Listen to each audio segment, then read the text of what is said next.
अगर आपको भी लगता है कि आपका जीवन बहुत दुख और तनाव से भरा है, आपके साथ कुछ भी अच्छा नहीं हो रहा है, तो फिर यह कहानी आपके लिए है। कृपया कहानी को पूरा ज़रूर सुने, क्योंकि कहानी तभी अच्छी लगती है जब कहानी का एक एक शब्द सुना जाए।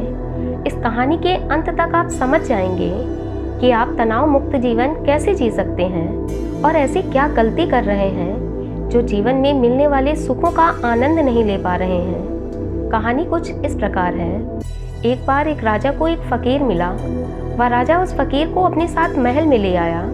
धीरे धीरे उस राजा को फ़कीर से बहुत प्रेम हो गया और वह उसे अपनी ही तरह सारी सुख सुविधाएं देने लगा। राजा और फ़कीर दोनों एक साथ महल में रहने लगे। एक दिन राजा और फ़कीर दोनों शिकार पर गए। शिकार करते करते उन्हें रात हो गई और वह दोनों ही रास्ता भटक गए। उनके साथ कोई सैनिक भी नहीं था जो उनकी मदद करता। वह दिन भर के थके और भूखे थे, पर ना तो उनके पास भोजन था और ना ही विश्राम करने के लिए बिस्तर। भोजन की तलाश में वह इधर उधर घूम रहे थे। तभी उन्होंने देखा कि एक विशाल वृक्ष पर एक ही फल लगा है। राजा ने पेड़ पर चढ़कर उस फल को तुरंत तोड़ लिया। राजा का मन कर रहा था कि वह पूरा फल खा ले, क्योंकि उसे बहुत भूख लगी थी। किंतु राजा फ़कीर से इतना अधिक प्रेम करता था कि कुछ भी खाने से पहले उसे जरूर खिलाता। इसलिए उसने फल के 4 भाग किए। एक भाग फ़कीर को दे दिया और शेष भाग अपने पास ही रख लिया। फ़कीर ने जैसे ही फल को खाया, वह बोला, वाह क्या स्वादिष्ट फल है। आज तक मैंने इतना मीठा फल कभी नहीं खाया। हे राजन, मुझे यह फल और खाना है। तब राजा ने फल का दूसरा भाग भी फ़कीर को दे दिया। फल का दूसरा भाग भी खाकर वह फ़कीर राजा से बोला, फल तो बहुत ज़्यादा स्वादिष्ट है। कृपा करके आप अपने हिस्से का सारा भाग मुझे ही दे दो।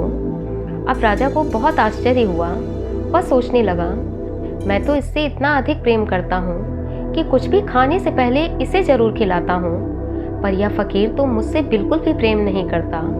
तभी तो यह मेरा भी हिस्सा मांग रहा है। वह फ़कीर से बोला, यह तो बहुत गलत है।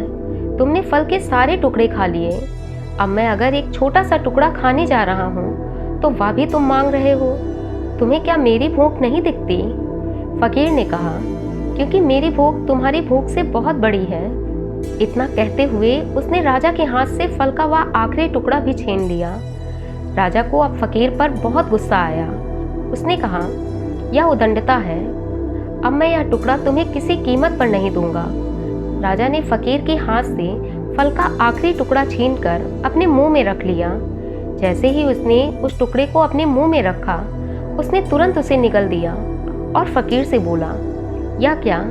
तुम तो इस फल को स्वादिष्ट और मीठा बता रहे थे, पर यह तो बहुत कड़वा है।